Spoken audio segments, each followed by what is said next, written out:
Kisah Ammar bin Yasir, sahabat Rasulullah Shallallahu Alaihi Wasallam yang dipaksa murtad dengan cara disiksa. Ammar bin Yasir adalah orang miskin yang tinggal di Mekah. Keislamannya termasuk golongan as-sabiqunal awalun, generasi pertama. Sebagai kelompok pertama, dia dan keluarganya masih sering mendapat siksaan kejam dari pihak Quraisy. Orang-orang suku Quraisy sering sekali memainkan taktik licik, khususnya kepada umat Islam Mekah yang bermartabat rendah dan miskin. Kaum Quraisy tidak segan-segan menyiksa mereka secara membabi buta agar mereka mau memeluk berhala. Keluarga Ammar bin Yasir adalah salah satu korban kekerasan Quraisy. Quraisy mengirim Bani Makhzum untuk menyiksa Ammar bin Yasir dan orang tuanya. Setiap hari keluarga Ammar dibawa ke padang pasir yang sangat panas, kemudian disiksa seperti hukuman yang pedih, dipukul, disulut dengan besi panas, ditenggelamkan ke dalam air dan sebagainya. Namun siksaan kaum Quraisy tidak pernah membuat Ammar tunduk dan berpindah agama. Setiap hari Rasulullah Shallallahu Alaihi Wasallam jalan-jalan ke tempat penyiksaan. Saat itu Rasulullah Shallallahu Alaihi Wasallam melihat keluarga Ammar. Rasulullah Shallallahu Alaihi Wasallam meminta Ammar dan keluarganya untuk bersabar. Rasulullah Shallallahu Alaihi Wasallam juga memberi pesan kalau keluarga Ammar adalah calon penghuni surga. Kegigihan Ammar membuat jengkel Bani Makhzum.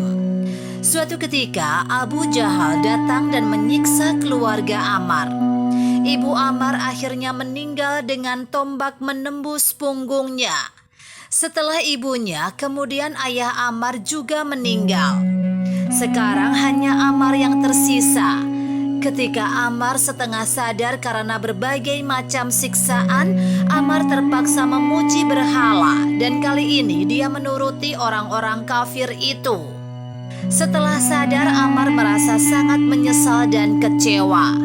Dia menangis terseduh-seduh dan memohon ampun kepada Allah Subhanahu wa Ta'ala. Dengan perasaan takut, dia melapor kepada Rasulullah Shallallahu Alaihi Wasallam. Ammar mulai menceritakan semua peristiwa yang dialaminya. Ammar sangat takut saat itu dia telah murtad. Rasulullah Shallallahu Alaihi Wasallam kemudian mengusap air mata sahabatnya dan berkata, "Orang-orang kafir telah menyiksamu dan menenggelamkanmu ke dalam air sampai kamu mengatakan ini dan itu." "Benar ya Rasulullah Shallallahu Alaihi Wasallam," jawab Ammar. Rasulullah Shallallahu Alaihi Wasallam kemudian tersenyum dan berkata, "Jika mereka semua memaksamu lagi, tidak apa-apa. Katakan saja apa yang kamu katakan sebelumnya." Kemudian Rasulullah Shallallahu Alaihi Wasallam membacakan sebuah ayat dari Al-Quran surah An-Nahl ayat 106.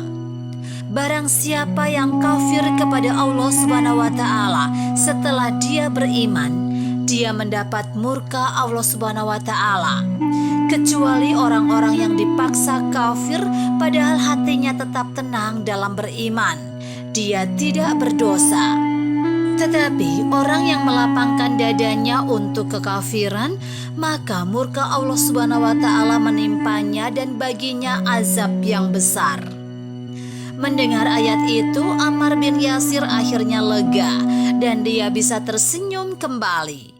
Singkat cerita, Ammar bin Yasir akhirnya dibebaskan oleh sahabat Abu Bakar dan Ammar bisa menjalani hidupnya dengan tenang.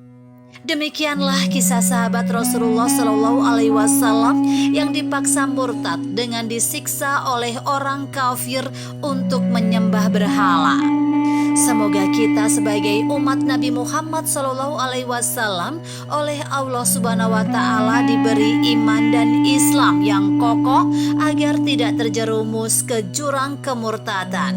Amin, amin ya robbal alamin. Semoga bermanfaat. Wallahu a'lam bishawab.